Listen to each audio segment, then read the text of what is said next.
28 Agustus hari ini kita langsung tanyakan kepada jurnalis Kompas TV Abel Insani. Abel, seperti apa situasi yang Anda pantau saat ini?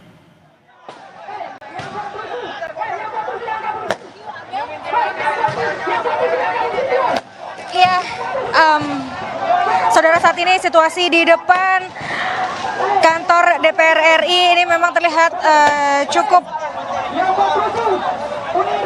Anda bisa melihat sendiri bagaimana situasinya saat ini tengah mundur.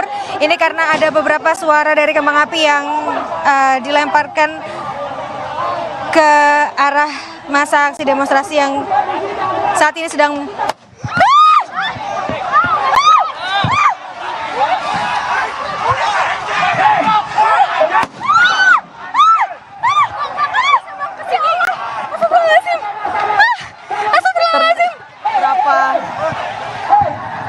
bunyi tembakan. Ini nampaknya situasi semakin memanas.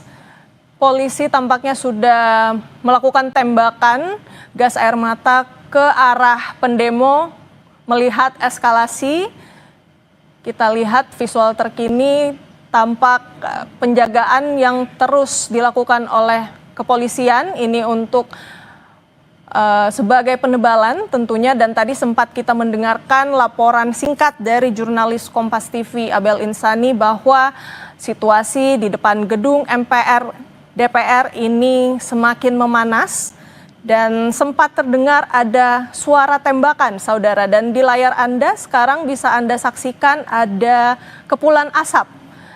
Sepertinya ini merupakan tembakan gas air mata yang tadinya sudah ditembakkan oleh kepolisian. Ini untuk memukul mundur massa demonstrasi.